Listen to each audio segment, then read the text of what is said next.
Hello and welcome back to my channel. তো নিয়ে চলে আসলাম আবার একটা ওয়াটার ইটেনারের ভিডিও। তো সকালটা শুরু করলাম এক গ্লাস লাউয়ের রস দিয়ে, তারপরে রেডি হয়ে চলে গেলাম স্কুলে, যেহেতু মর্নিং স্কুল চলছিল। আর তারপর এসে পড়াতে গেছিলাম, সেখান থেকে এই পকোড়াগুলো দিল, তো এগুলোই খাওয়া দাওয়া করলাম। আর তারপর বাড়ি এসে ফ্রেশ হয়ে নিলাম, মানে পুরো স্নান করে নিলাম। তো স্নান করার পরই না প্রচণ্ড খিদে পেয়ে গেছিলো। তো সেদিন রান্না হয়েছিল ভাত, নোটে শাক, ডিম সেদ্ধ ছিল, মাছের ঝোল ছিল, আর এখানে চিংড়ি মাছের বড়া ছিল, যেটা আমি খুব একটা খাই না কিন্তু একটা টেস্ট করেছিলাম।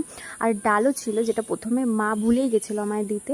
তো যাই হোক, তারপরে ডাল দিয়ে মেখে মাছ দিয়ে ভাতটা খেয়ে নিলাম। আর তারপরে দুপুরে এত গরম লাগছিল না, একটু গ্লুকন্ডি গুলে খেলাম। আর এখানে দেখো গাছে কয়েকটা শিম হয়েছিল এই গরমেও, তো আমি শিম তুলে নিলাম। আর সন্ধ্যাবেলায় একটু গরম গরম চা করছিলাম, এমন সময় গেছে কারেন্টটা চলে। তো যাই হোক, চাটা খেয়ে তারপরে ডিনারের টাইমে এই যে গরম গরম ভুজি আর আম দিয়ে ডিনারটা কমপ্লিট করলাম রুটির সাথে। আর তারপর রাতে স্কিন কেয়ার করতে করতে ভিডিওটা এখানেই শেষ করলাম। তো ভিডিওটা ভালো লাগলে অবশ্যই লাইক করে পাশে থেকো, আর চ্যানেলটা অবশ্যই সাবস্ক্রাইব।